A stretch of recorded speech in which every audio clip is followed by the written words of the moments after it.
Abre teu coração para receber aquilo que Deus tem para você nessa noite. Eu vou pegar um outro microfone. Esse aqui, meio traiçoeiro aqui. Vamos orar a Deus, agradecendo a Deus pela vida do servo dele que está conosco hoje. Senhor, nós te louvamos e te agradecemos pela vida do teu servo, Senhor, que está aqui conosco. Porque, Senhor, nós somos a mesma igreja, nós participamos dessa visão do reino. E nós te agradecemos, Senhor, por estar aqui com o teu servo, que tem, Senhor, até estado muito mais em contato com a tua igreja em Praia Grande. Isso me alegra de tê-lo aqui, Senhor, representando a igreja do Senhor, não uma denominação. Isso eu conheço bem, Alexander. E eu te agradeço, ó Pai querido, e peço a tua direção, que ele seja um instrumento nas tuas mãos, que ele fale aquilo que o Senhor vem comunicando ao coração dele para entregar à igreja do Senhor. E nós estamos prontos aqui para ouvir, ó Pai. Usa o teu servo em nome de Jesus, agora e sempre. Amém, Jesus. Amém? Deus abençoe. Fica à vontade, meu pastor.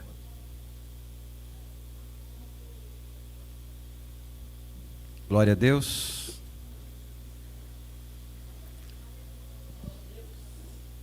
Quero cumprimentar todos vocês com a graça e com a paz do Senhor. Agradecer pela carinhosa receptividade que sempre o Joel tem conosco. Vou começar a não dizer mais há quanto tempo nós nos conhecemos, porque já está dando para contar em décadas, então está ficando difícil para a gente. Melhor a gente pular essa parte. Eu sou grato a Deus, porque até aqui o Senhor nos ajudou.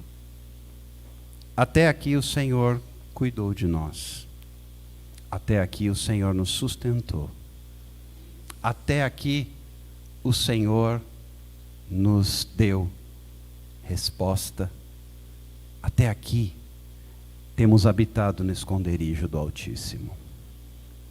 Mas eu quero convidar você a abrir a sua Bíblia no Salmo número 37, que é um salmo muito conhecido.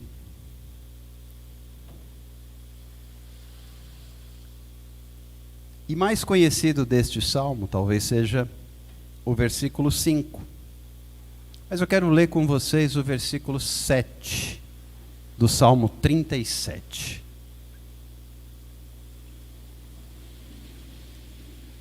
Salmo 37, versículo 7. O salmista Davi diz o seguinte: descansa no Senhor e espera nele.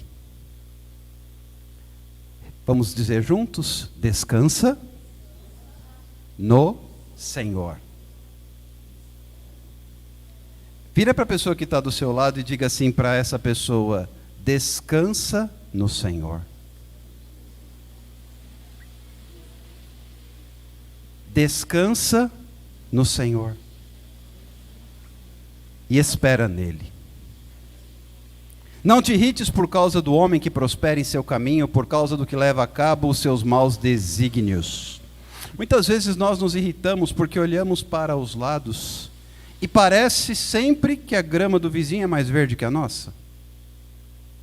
Parece sempre que as coisas dão mais certo com as pessoas à nossa volta do que conosco, mas eu tenho um recado para dizer a você: descansa no Senhor e espera nele.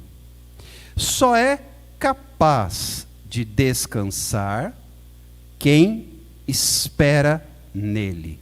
Agora existe aqui uma necessidade de observarmos a origem, a etimologia da palavra.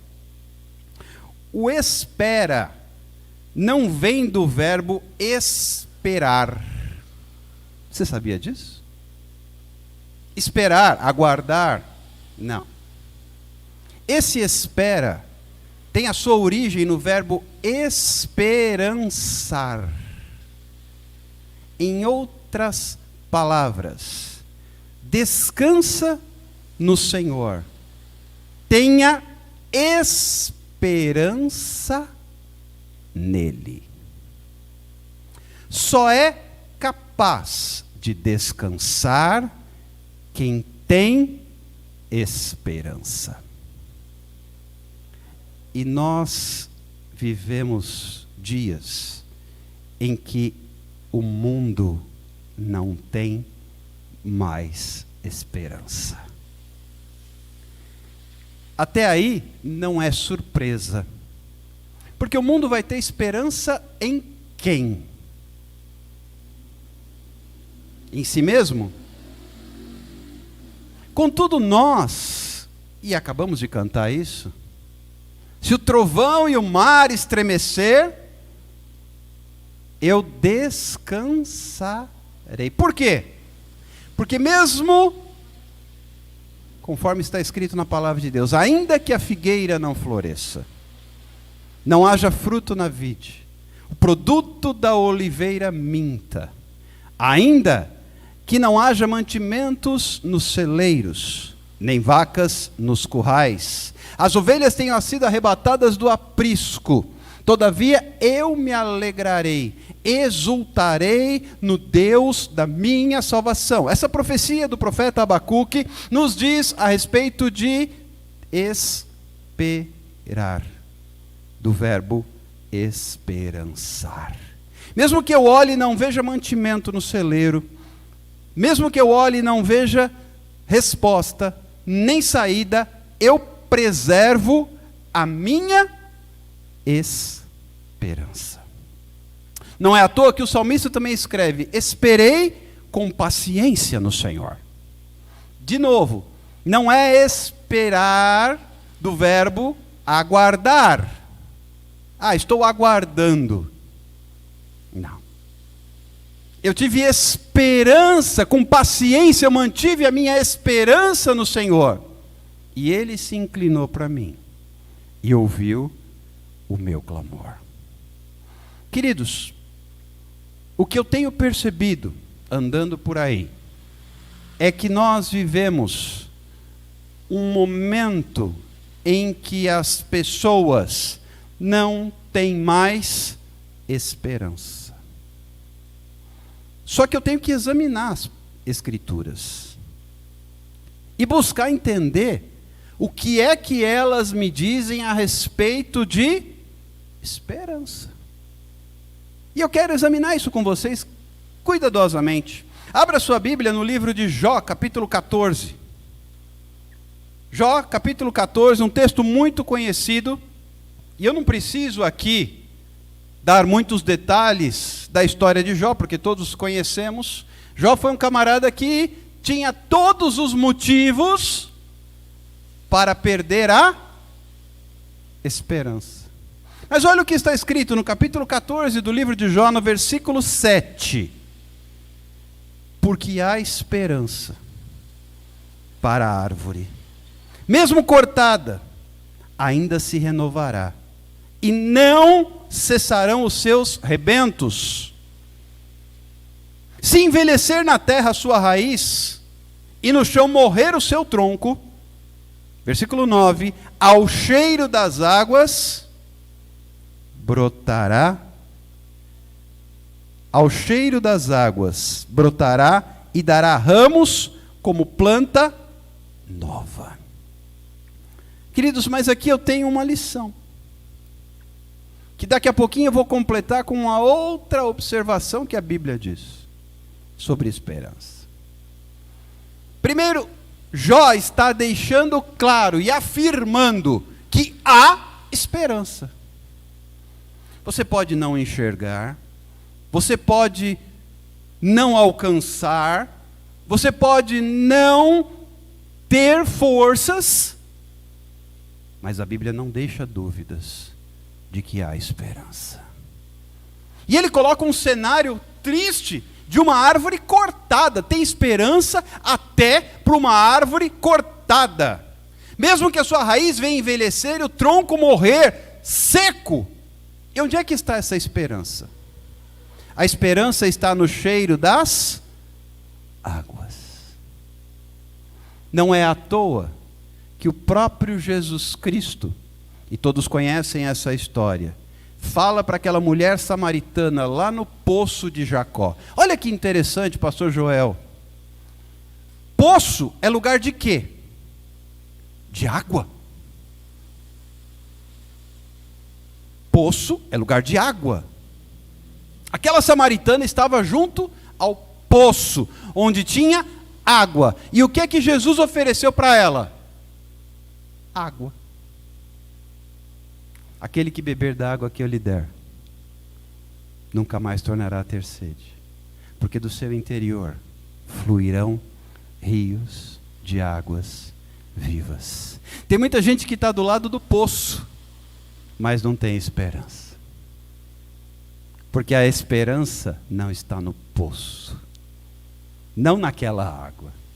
Aliás, conhecendo a história daquela mulher, que esperança havia para uma mulher que já havia passado por 5 relacionamentos, 5 casamentos, e estava num 6º relacionamento, e sequer era casada com aquela pessoa com quem vivia atualmente.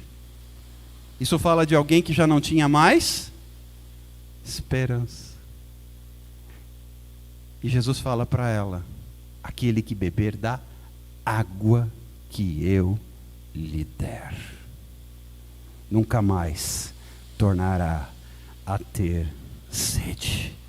Tem muita gente buscando a esperança no poço. Muitas vezes o teu poço é o teu emprego, né?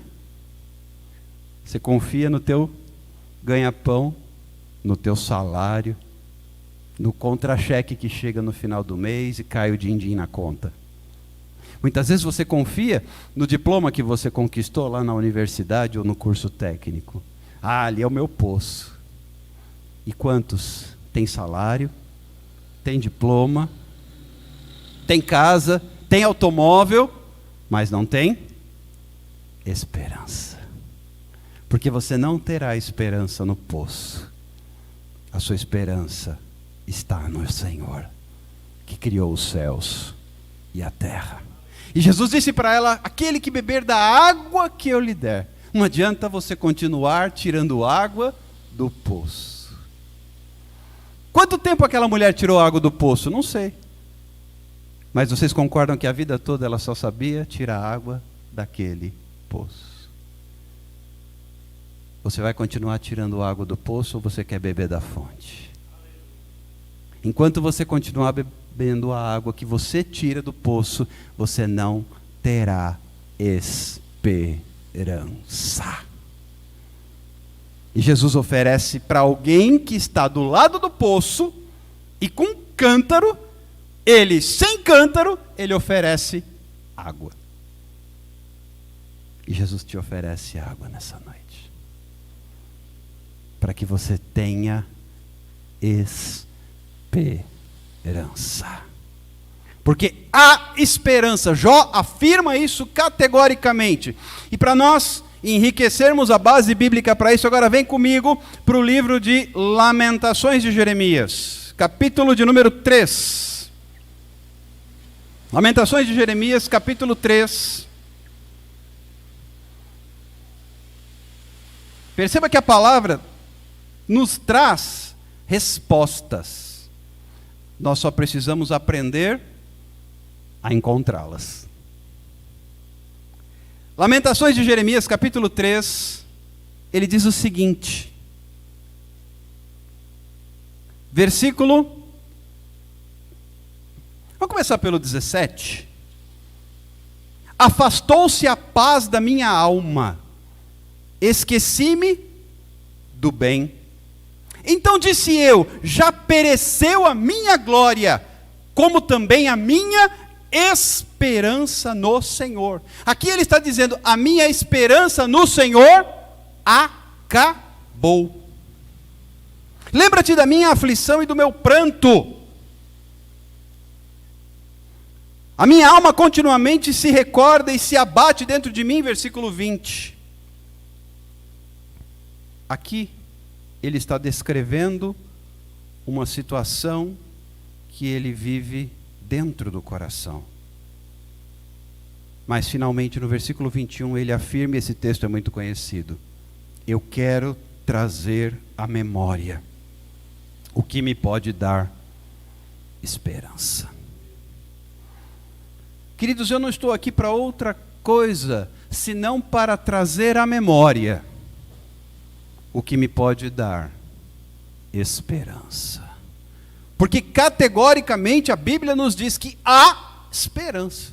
Eu garanto que por mais difícil que a sua situação seja hoje, você não está como uma árvore cortada. Você não secou, nem a sua raiz envelheceu e o seu tronco morreu. Você está aí de pé, vivo, respirando. Mas mesmo que fosse como uma árvore cortada, ainda assim, há esperança. E onde é que está a esperança? A esperança está no cheiro das águas. E Jesus disse categoricamente, João 7,37, ele vai dizer: aquele que tem sede, vem a mim e beba. Ele é a fonte. Então, somente quem beber da fonte terá esperança. Por quê? Porque no versículo 22, em Lamentações de Jeremias 3, ele vai dizer: as misericórdias do Senhor são a causa de não sermos consumidos, porque elas se renovam e a sua misericórdia não tem fim. Renovam-se a cada manhã, grande é a sua fidelidade. Queridos, é indispensável entendermos que ainda que a figueira não floresça, o que é a figueira? É o símbolo de Israel. É interessante que lá em Abacuque ele vai descrevendo uma situação que talvez para nós não seja muito fácil de entender. A figueira é o símbolo da nação de Israel. Mesmo que você não tenha identidade. O produto da oliveira. A oliveira é a que produz as olivas, as azeitonas, portanto o azeite. Acabou o azeite. Ou seja, eu não tenho identidade e o meu azeite acabou. Eu não tenho mais identidade e o meu azeite acabou. Talvez você esteja aqui dizendo hoje: eu não sei mais quem sou, o que Deus espera de mim e o que vai acontecer. E sinto como se o meu azeite tivesse acabado. E depois ele vai falando do alimento, do gado, dos celeiros, num cenário caótico de total escassez e miséria. Mas grava isso: sem identidade e sem azeite. E ele fala mais: figueira não floresça, o produto da oliveira minta, e a videira. O que é a videira? O que a videira produz? E da uva é feito o quê? O vinho tipifica o quê? Alegria. Perdeu a identidade. Não tem mais azeite. Azeite é a essência, a unção. E já não tem mais alegria. Para entender isso aqui. Todavia eu me alegrarei. Por que eu vou me alegrar num cenário desse? Porque eu tenho esperança. Eu sei em quem eu tenho crido. Ah, mas a situação... Mas eu tenho esperança. Nessa noite eu quero trazer à memória o que me pode dar esperança. Por quê? Isaías 55, ele vai dizer o seguinte. Isaías no capítulo 55, o versículo 11, ele diz o seguinte: assim será a palavra que sair da minha boca, não voltará para mim vazia, mas fará o que me apraz, e prosperará naquilo para que a designei. Ou seja, aqui ele está falando de promessa. Aquilo que Deus falou não volta para ele vazio. A nossa grande dificuldade, sabe qual é? Saber esperar. Vou contar para vocês a história de alguém que teve que aprender a esperar. Alguém já ouviu falar de José? Conhece?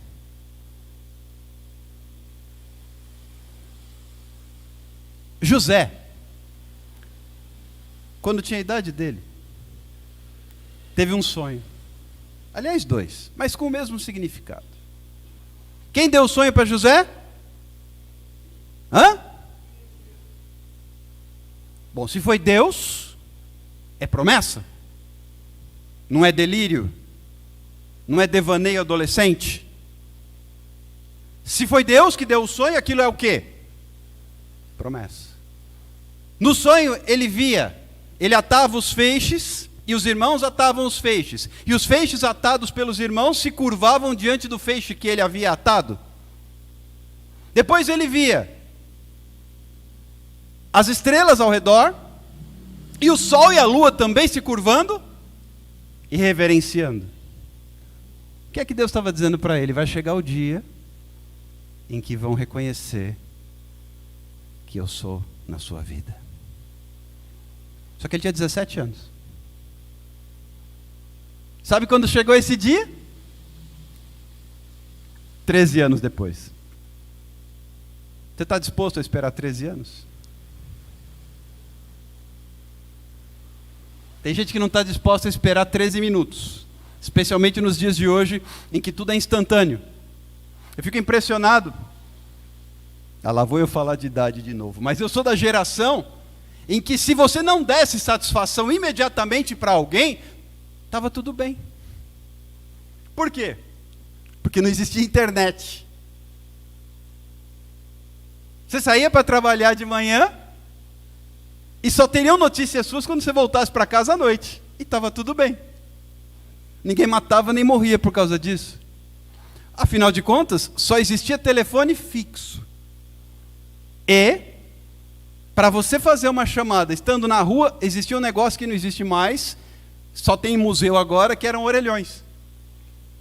Com fichas. Por isso que a gente fala para a geração de hoje, se caiu a ficha, o cara ficou olhando para sua cara assim, que ficha? Não conhecem a fichinha que a gente colocava para fazer a ligação? E como a pessoa não conseguia falar com você durante o dia, ficava sem notícia, e estava tudo bem. Agora, você hoje, graças a essa porcaria que inventaram aqui, se você sai, passou meia hora, e ainda não deu notícia que você não morreu, não está tudo bem. Como você não me avisou? Mas avisou o quê? Eu estou aqui. Mas por que não me mandou uma mensagem? É porque eu estava trabalhando. É por que não me avisou? Avisar o quê? Você sabe onde eu estou? 30 anos atrás, estava tudo bem. Hoje não está bem. A mulher quer matar o marido se ele não disser para ela que ele está vivo. Aí ela mata e ele já não fica mais vivo. E pronto. Assim como as mães querem notícias dos filhos a cada 30 minutos. Para saber se eles estão onde elas sabem que eles estão. Ou seja, nós estamos vivendo um tempo em que tudo é imediato. Tudo é instantâneo. Alguém tem uma dor de barriga lá no Japão, a gente fica sabendo agora. O cara nem acabou, nem foi curado da dor de barriga ainda, a gente já está sabendo do outro lado do planeta. Eu ainda sou do tempo em que as notícias chegavam por carta. Vocês lembram dessa época? Não, vocês são jovens, eu que sou velho. A gente ficava sabendo das coisas por carta, dias depois. Hoje é na hora, é online. Como tem gente assistindo essa ministração ao vivo, em qualquer parte do planeta Terra. Só que tem um porém. Com Deus não é assim. Quando Deus te fez uma promessa, Ele não está preocupado com o tempo do homem, chamado Cronos, do grego Cronos. Ele tem o tempo próprio dele, do grego Kairos, tempo de Deus. Quando José recebeu esses sonhos do Senhor, a primeira coisa ele contou para os pais, para Jacó e para os irmãos. Que inocente. Se a situação dele já não era das mais favoráveis, porque os irmãos morriam de ciúmes dele, porque ele era o preferido do pai, também ele era o que mais honrava o seu pai. Tanto que o pai fez para ele uma túnica colorida, talar, deu de presente. Naquele tempo, queridos, todo mundo era monocromático, as túnicas eram de uma cor só. José era o único colorido, porque o pai fez para ele uma túnica colorida. Você já reparou que o crente, quando ele está muito colorido, ele incomoda o mundo? Porque o mundo não tem cor. A cor que está em nós é da presença do Senhor. José tinha a presença de Deus na vida dele. Só que ter a presença, escuta o que eu vou lhe dizer com muita atenção. Ter a presença não te isenta do processo. Você sabia disso? Ter a presença não te isenta do processo. José é um rapaz que tinha a presença de Deus? Sim, ele era o único colorido, não tinha nem como dizer o contrário. Ele era o que dava para ver de longe, porque ele era todo colorido. Ele tinha presença. Ele era portador da promessa. Mas ainda tinha que passar pelo processo.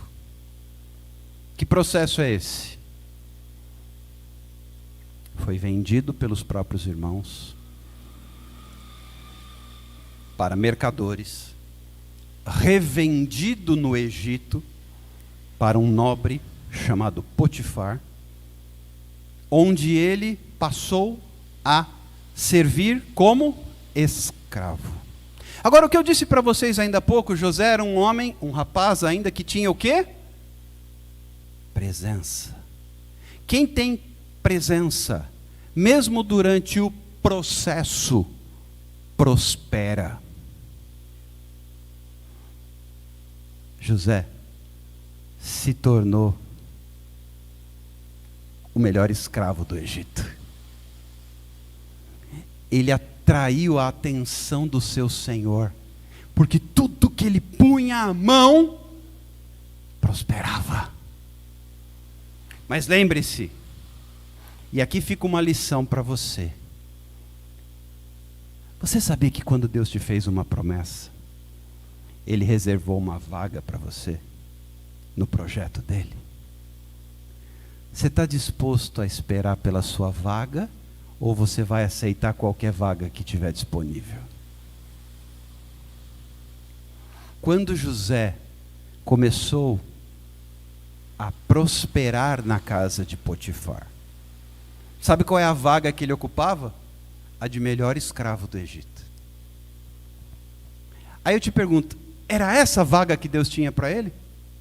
Sim ou não?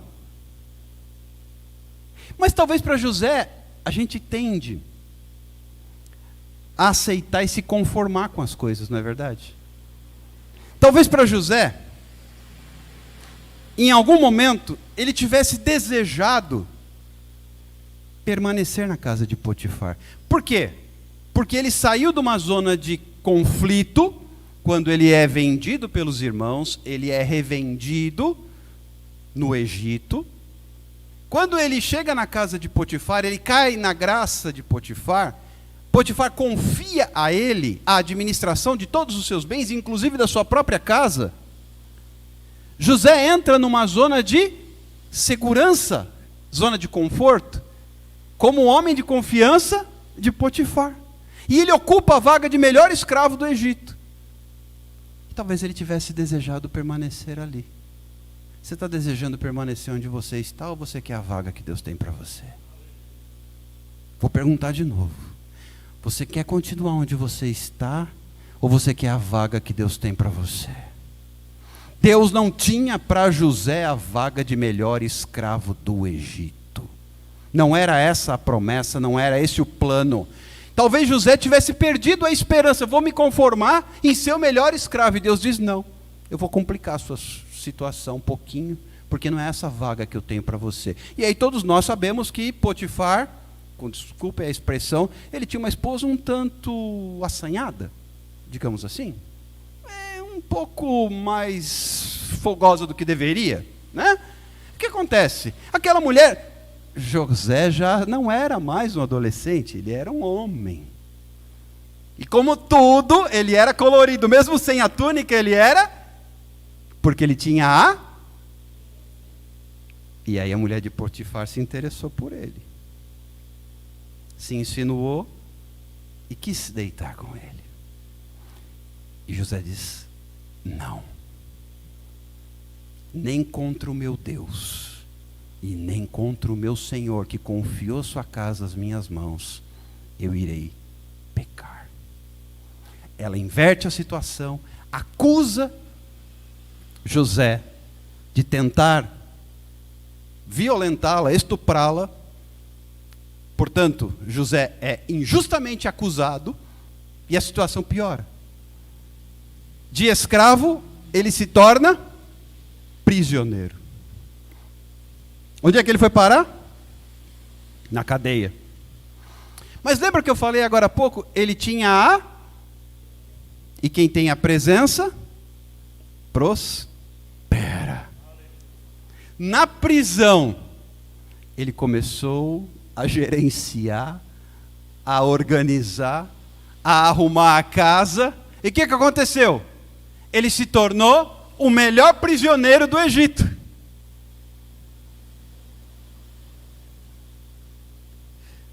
Só que tem um detalhe. Ainda não era essa vaga que Deus tinha para José. Não era essa vaga. Será que em algum momento José não falou: tá bom, então não vai ser nem na casa do meu pai Jacó, não vai ser nem na casa de Potifar, eu vou ficar na prisão. Eu aceito a vaga, eu vou ficar aqui como administrador dessa prisão. Eu vou ser o melhor prisioneiro do Egito, eu aceito a vaga. Eu não tenho esperança de algo melhor. Você está aceitando uma vaga que não é sua porque você perdeu a esperança de algo melhor? Então eu quero trazer à memória aquilo que pode te dar esperança. E sabe o que é que pode te dar esperança nessa noite? Lembra-te da promessa. Porque graças a Deus, e eu acho que eu já disse isso aqui recentemente, promessa não envelhece. Promessa não tem prazo de validade. E aí surgem outros dois prisioneiros famosos, que vão parar na mesma cadeia onde José estava. O padeiro e o copeiro do rei. E cada um tem um sonho. Tanto o padeiro quanto o copeiro. Interessante. Se coloca um instantinho, hipoteticamente, no lugar de José.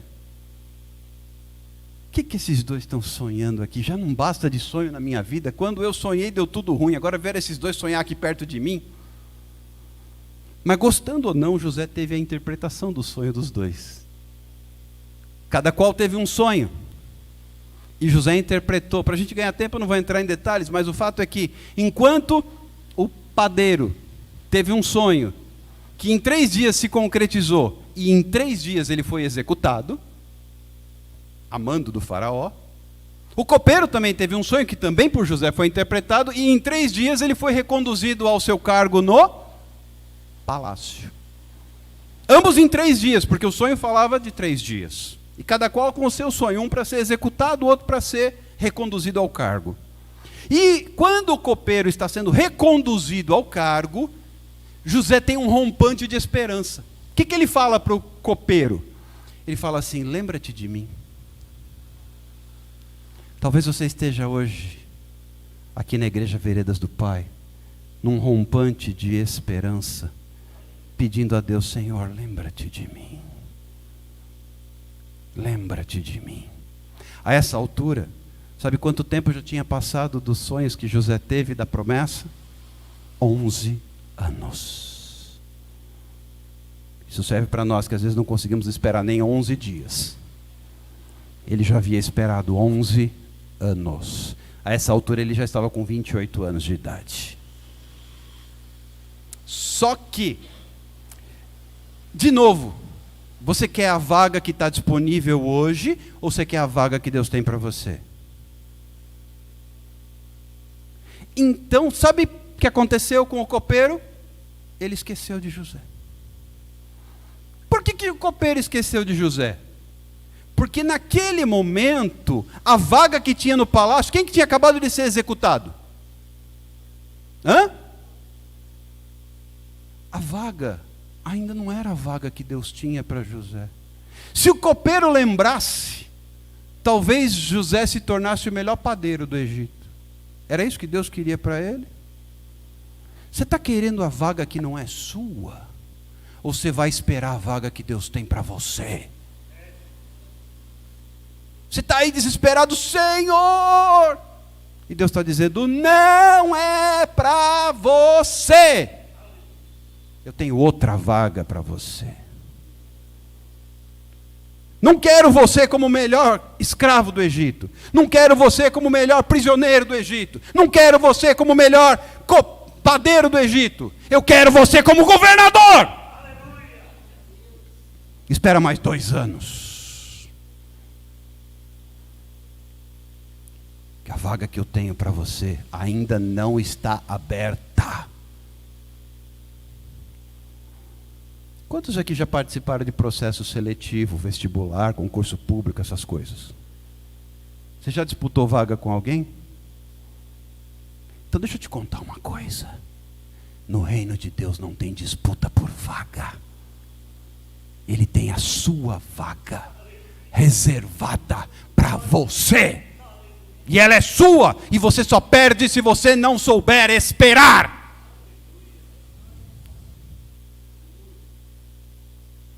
Dois anos se passaram.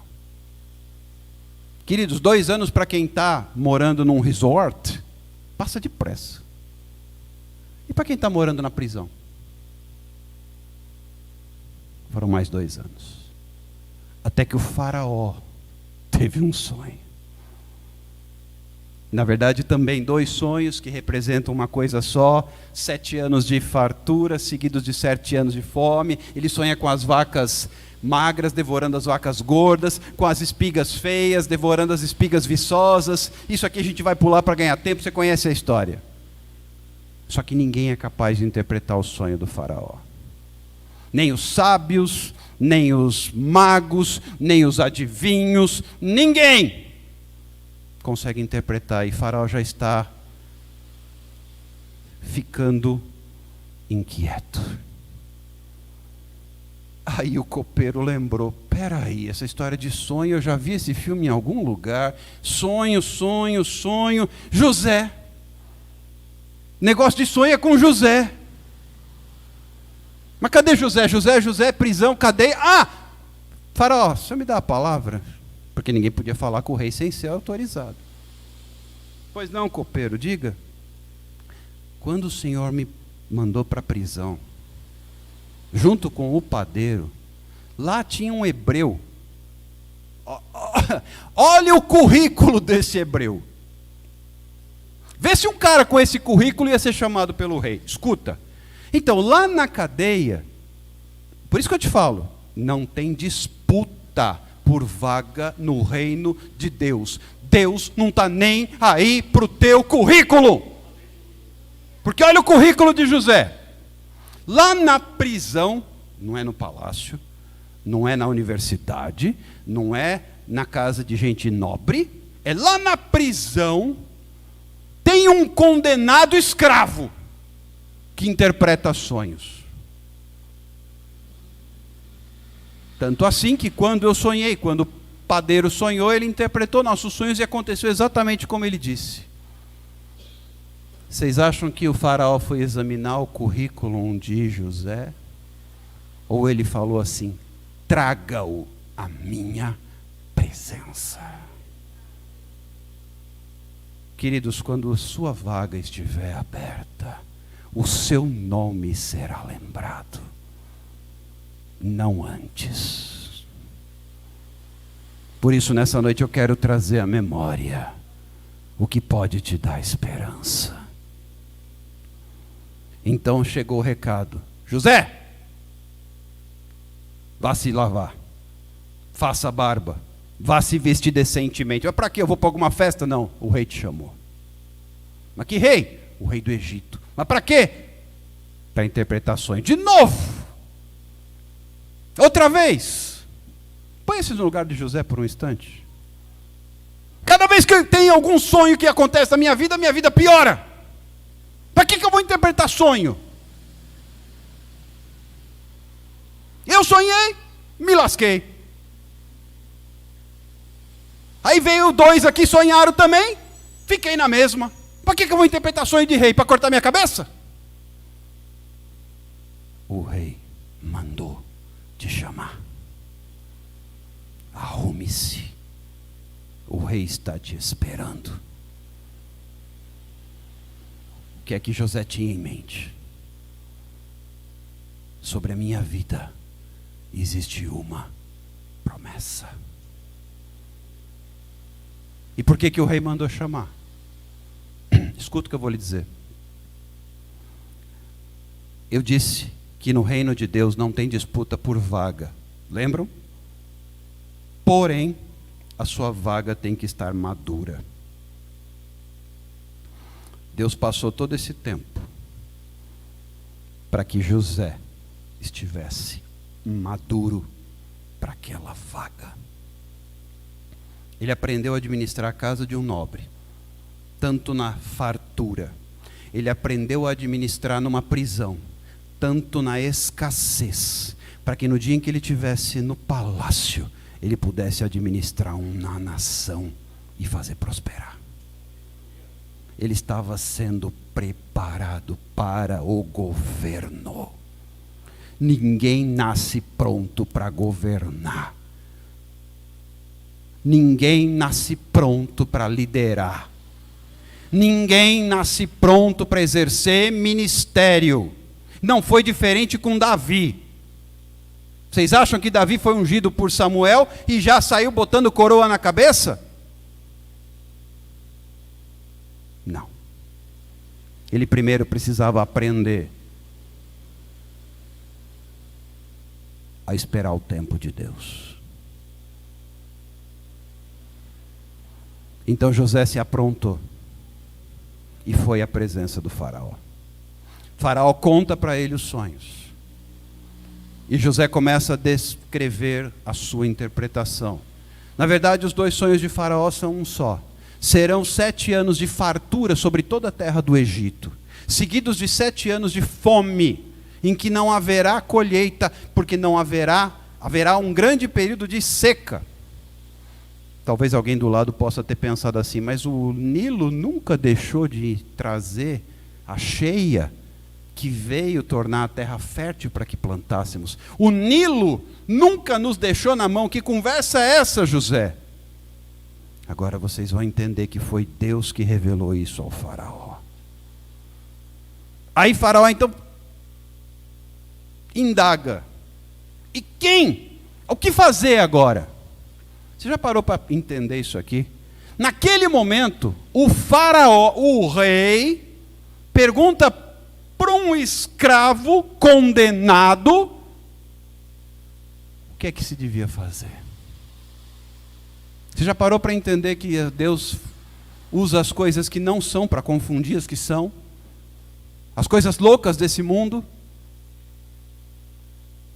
Então José diz: constitua um homem sábio, que durante os 7 anos de fartura, ele possa juntar, ele possa armazenar um percentual da colheita, para que haja mantimento guardado no tempo da fome. Quando o faraó ouviu, ele não teve dúvidas.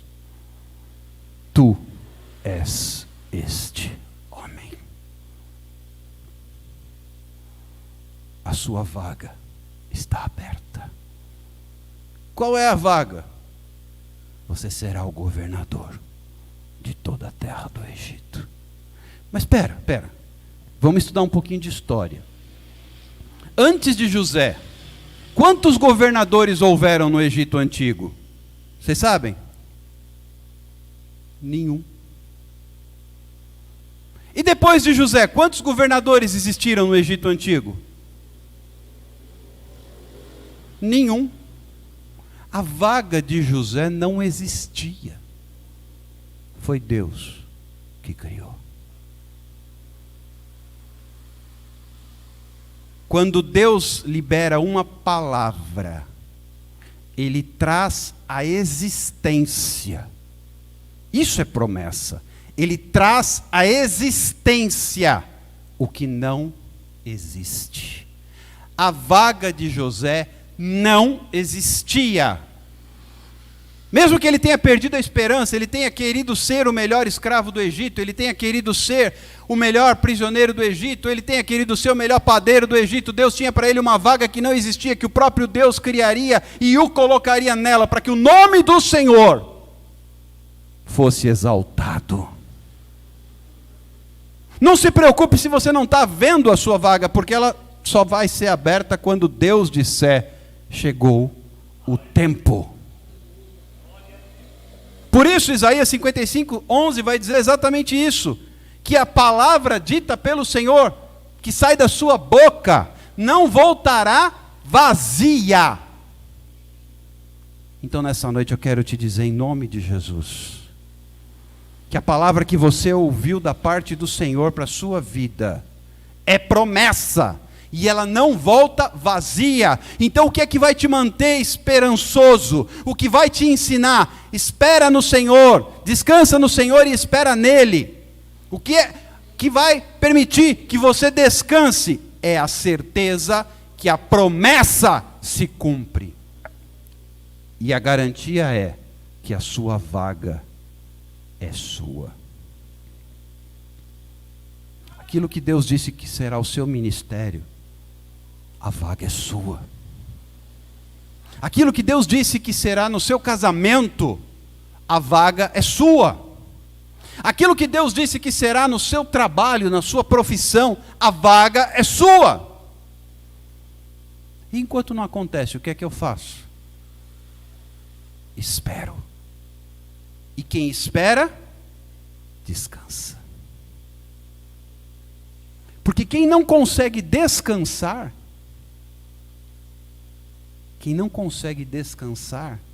não descansa porque não tem esperança. Se você tem certeza daquilo que Deus tem para a sua vida, você é capaz de descansar. Por que no meio da tempestade os discípulos estavam apavorados e Jesus dormia no barco? Por quê? Porque Jesus tinha convicção. Então ele podia descansar. Ele tinha convicção da vaga dele. Ele tinha convicção da promessa que estava sobre a vida dele. Ele tinha convicção da palavra que havia da parte do Senhor para a vida dele. Então mesmo no meio da tempestade. Porque quem perde a esperança, também perde a fé. Tanto assim que Jesus, quando fala para aqueles homens que despertaram, Jesus, tu não te importas que pereçamos? Jesus se levanta, repreende o mar, manda que o vento se cale. E quando tudo se faz bonança, Jesus pergunta, por que vocês duvidaram, homens de pequena fé? Por que eles duvidaram? Porque eles perderam a esperança. Quem perde a esperança, perde a fé. Quem perde a esperança não consegue descansar e tampouco consegue acreditar. Não precisa responder para mim, fique em paz, fique tranquilo aí. Mas responda para você mesmo nesta noite. Você chegou aqui crendo nas promessas? Ou você chegou aqui já totalmente descrente? Você chegou aqui descansando no Senhor, veio para agradecer, para adorar, para louvar, para bendizer, porque você continua esperando e descansando? Ou já não consegue mais descansar, porque não tem mais esperança, nem fé? Eu quero trazer a memória. E para a gente finalizar, eu quero ler com vocês, rapidinho, a história de uma mulher. Abra sua Bíblia rapidinho no Evangelho de Lucas, capítulo 7. Lucas 7, versículo 11. Em dia subsequente, dirigia-se Jesus a uma cidade chamada Naim, e iam com ele os seus discípulos e numerosa multidão. como se aproximasse da porta da cidade, eis que saía do enterro do filho único de uma viúva, e grande multidão da cidade ia com ela. Vendo-a, o Senhor se compadeceu dela e lhe disse: não chores. O que aconteceu aqui, queridos? Aqui não era o enterro só de um jovem. Aqui era o enterro da esperança. Eu vou explicar por quê. O texto fala que era essa mulher era o quê? Viúva. Todo mundo conhece a cultura dos hebreus, dos judeus, que as mulheres não tinham voz nem vez, ok? A linhagem era toda baseada nos homens. Se ela era viúva, portanto seu marido havia falecido, ela agora dependia de quem? Do filho, ok? Porque ela era viúva. As viúvas não tinham propriedade, literalmente ficavam à míngua, porque as propriedades, os bens, tudo passavam para os homens, não para as mulheres. Tá bom? Mas ela tinha um filho, ficou viúva, mas ela tinha um. O que aconteceu com esse filho? E Jesus chega na hora do enterro de quem? E esse filho era o que dela? A esperança. E eu sei que tem gente aqui hoje que está enterrando a sua esperança. Só que Jesus disse para ela: para esse enterro agora. E ele vira para a mulher e fala: não chores. Não chores. Você perdeu a esperança. O que restava para essa mulher enterrando o seu único filho, já sendo viúva? O que restava para ela? Nada. Ela estava enterrando literalmente sua esperança. E eu sei, não precisa se manifestar. Você já encomendou o caixão da sua esperança. E já contratou o enterro e coroa de flores, tudo feito. Só que Jesus chegou. E a primeira coisa que ele falou: não chores. E aí Jesus quebra o protocolo. Todo mundo sabe muito bem que desde os tempos da lei de Moisés, não podia tocar, o judeu não podia tocar em mortos. Podia ou não podia? Porque senão ficava o quê? Imundo. Não é isso? O que Jesus faz? O que Jesus faz? Você serve a um Deus que quebra protocolos. Sabia disso? Primeira providência que Jesus faz: para! Mas vai enterrar, está atrasado, está na hora, porque às vezes com pressa. Vai escurecer, tem que botar esse cadáver lá que vai feder. Para! Mulher, não chores. Vou tocar e trazer de volta a sua esperança. Ele toca no caixão. Quando ele toca no caixão, o que estivera morto, se você continuar lendo o texto, se senta e começa a falar. A esperança estava viva. E diz o texto que Jesus entregou o filho na mão daquela mulher. Você crê que Jesus hoje está trazendo a sua esperança de volta à vida? E te entregando de volta? Não chores. Eu vim aqui para quebrar protocolo, para trazer de volta a sua esperança. Por isso eu quero trazer à memória aquilo que Ele pode dar esperança, porque há esperança para o ferido.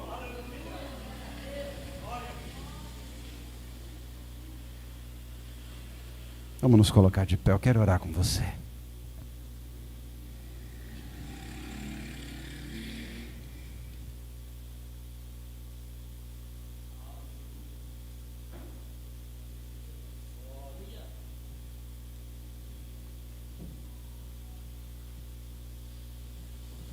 Deixa eu orar com vocês primeiro, antes de vocês começarem o serviço do louvor. Recebam essa oração também. Eu entendo, eu já fui do louvor. Eu sei da responsabilidade do serviço, mas se vocês começarem a ministrar, vocês não recebem a oração. Depois a gente canta. Eu acabei de chegar de viagem. Minha esposa está recém-operada, eu fui levá-la para que a nossa tia pudesse cuidar dela. Cheguei agora há pouco de Carapicuíba, para ser mais exato. Cheguei em casa, o Espírito Santo começou a inquietar o meu coração. E ele me disse claramente: vá à Igreja Veredas do Pai. Não combinei nada com o Joel. E eu quero dizer para você que a presença do Senhor é resposta para a sua vida nessa noite. O mesmo Jesus que estava ali em Naim, a tradução da palavra Naim é aconchego, é descanso. O significado da palavra Naim é calmaria. Esse lugar não é outro senão Naim nessa noite. É lugar de aconchego, é lugar de descanso, é lugar de calmaria. Receba o afago, receba o aconchego, receba o abraço do Senhor Jesus Cristo nessa noite. O mesmo Jesus que ressuscitou aquele jovem há 2000 anos atrás está aqui para trazer de volta a sua esperança, de volta à vida. Você que já estava com um funeral contratado para enterrar seu projeto, seu chamado, seu propósito, sua esperança, a vaga que Deus tem para você já estava assim caminhando para enterrar. Eu quero te dizer em nome de Jesus, não chores, porque é o Senhor que traz de volta a vida nessa noite, para a glória do eterno Deus, em nome de Jesus. Pai, assim como tu restituíste àquela viúva o seu filho vivo, restitui, Senhor, é noite de restituição. Restitui, Senhor, a cada um que está aqui na Igreja Veredas do Pai a esperança, para que saiba esperar e descansar no Senhor, na vaga que Deus tem prometido para eles, em nome de Jesus. Pai, eu repreendo toda incerteza, todo medo, toda incredulidade, toda dúvida, toda ansiedade, caia por terra em nome de Jesus. Traga, Senhor Deus, a esperança, porque com a esperança vem a fé e a capacidade de descansar no Senhor. Que nessa noite, Pai, o Senhor ressuscite sonhos neste lugar, que nessa noite o Senhor ressuscite projetos neste lugar, que nessa noite o Senhor ressuscite propostas neste lugar, que nessa noite o Senhor ressuscite o ânimo neste lugar, que nessa noite o Senhor ressuscite a esperança nesse lugar, e a certeza de que a palavra do Senhor, a palavra que sai da sua boca, não voltará para ele vazia, conforme Isaías 55 nos ensina. Em nome de Jesus eu quero liberar, Pai, uma palavra profética sobre todos que estão aqui reunidos e sobre aqueles que nos acompanham pelas redes sociais. Em nome de Jesus, que haja um tempo de restituição de sonhos, um tempo de resgate de promessas, porque a vaga que Deus tem para cada um de nós é nossa, e o inimigo não vai tirar, e nós não iremos perder a promessa que Deus tem. Ele não é homem para mentir, nem filho de homem para se arrepender. Aquilo que ele falou se cumpre, porque ele é Deus. Portanto, nessa noite, Pai, em teu nome, nós te agradecemos, tomando posse e crendo no sobrenatural, no extraordinário que Deus tem para nós, em nome de Jesus. Aleluia. Glória a Deus. Eu gostaria que nós cantássemos exatamente aquela canção que diz sobre descansar no Senhor. Por favor. Enquanto a ministração do louvor é feita, faça das palavras do cântico a sua oração. Se o trovão e o mar estremecer, mesmo que haja toda sorte de provas na sua vida, eu descansarei, pois sei que és Deus, em nome de Jesus, aleluia.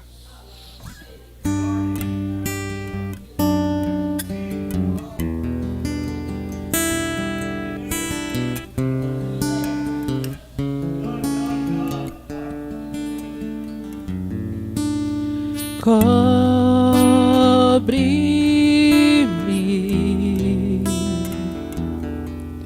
com tuas mãos. Sinta o abraço do Senhor. Com poder. Aleluia. Vem me esconder, Senhor. Se o trovão e o mar se erguendo vem, sobre a tempestade eu voarei, sobre as águas tu também és rei. Profetize. Descansarei, pois sei que és Deus.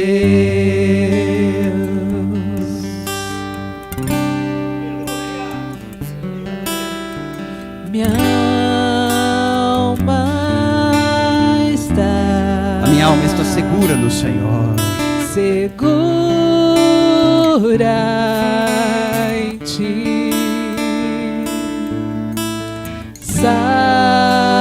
Sabes bem que em Cristo firme está.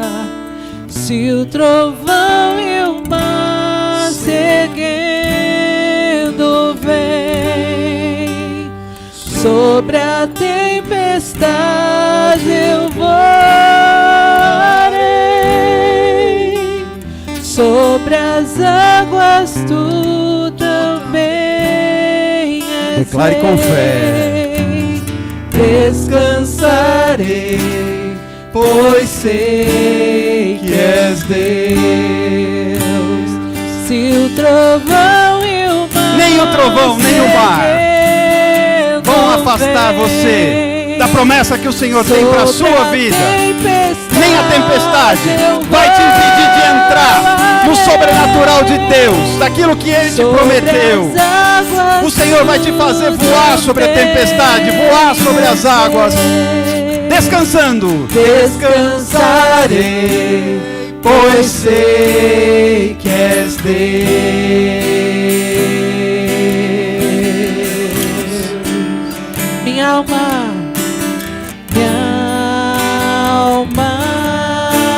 está Segura. em ti.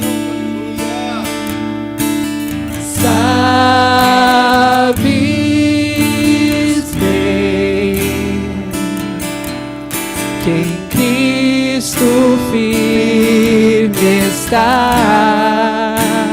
Se o trovão e o mar se erguendo vem, sobre a tempestade eu voarei, sobre as águas tu também és rei. Descansarei, pois sei que és Deus.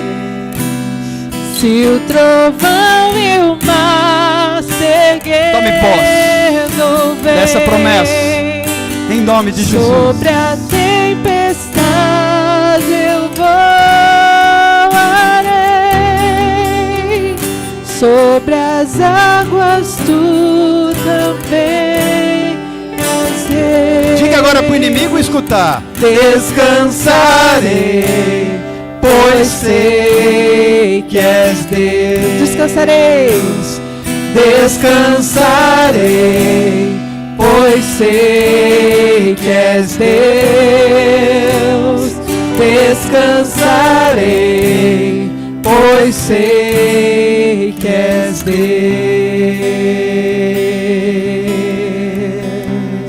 Pois sei que és Deus.